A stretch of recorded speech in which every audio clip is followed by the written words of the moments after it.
যে আমি কি আসলে কোনো নেশার মধ্যে রয়েছে যাকে কিনা। আপনারা বিশ্ববিখ্যাত অর্থাৎ বাংলাদেশের শ্রেষ্ঠ ক্রীড়া সাংবাদিক হিসেবে চেনেন, অথবা বলা যায় যে স্পোর্টস জার্নালিস্ট এবং অ্যানালাইসিস্ট করে থাকে রিয়াসাত আজিম।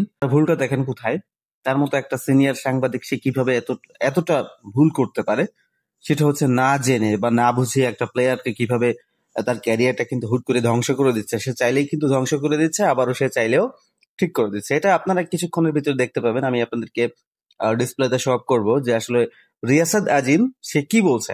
যে আমি কি আসলে কোনো সকালে নেশার অর্থাৎ মধ্যে 12টার রয়েছে দিকে কিনা। একটা কথা বলছে, বিপিএল এ আবার রাতে বিতর্কিত সে আবার ক্রিকেটারদের আরো একটা সংবাদ নিয়ে লিস্টে আসছে। রেখে বাংলাদেশ ক্রিকেট বোর্ড যদি দলগুলোকে ফ্র্যাঞ্চাইজিগুলোকে ক্রিকেটার চুজ করতে বলে, এর থেকে ভয়ঙ্কর আর কোনো কিছু হতে পারে না। দুর্নীতির গন্ধ পেয়েছিল, ফিক্সিং এর গন্ধ ছিল। এই এজেন্ট হিসেবে কাজ করেন, বাংলাদেশি ক্রিকেটারদেরকে নষ্ট করার ক্ষেত্রে এনামুল হক বিজয়ের একটা বড় রোল ছিল।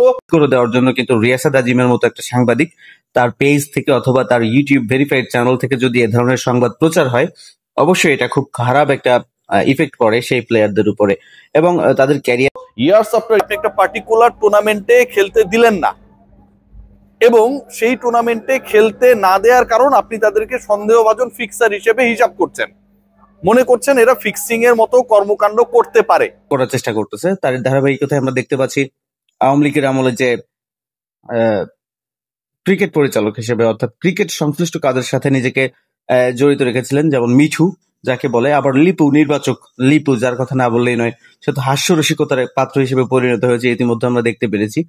আসলে তাদের মতো এরকম সিনিয়র পরিচালক অথবা বলেন বোর্ডের বিভিন্ন দায়িত্বে, এবার মিঠু আছে হচ্ছে বিপিএল গভর্নিং কাউন্সিলের দায়িত্বে আছে, কি দায়িত্বে আছে আসলে একটু মনে আসতেছে না, কিন্তু খুব ভালো একটা পোস্টে আছেন।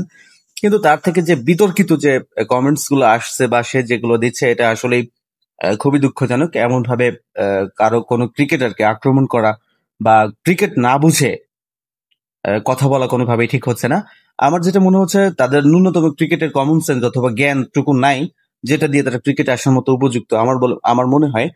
তো সার্বিক দিক দিয়ে মনে হচ্ছে যে বাংলাদেশ ক্রিকেটটা আসলে একটা গোলযোগের মধ্য দিয়ে যাচ্ছে। আসলে এর ফলটা খুব বেশি দিন টিকবে না অথবা ভালো হবে বলে মনে হয় না। বাংলাদেশ ক্রিকেটটা ক্রমশই কেমন জানি আমার মনে হচ্ছে যে অন্ধকারের দিকে নিমজ্জিত হচ্ছে।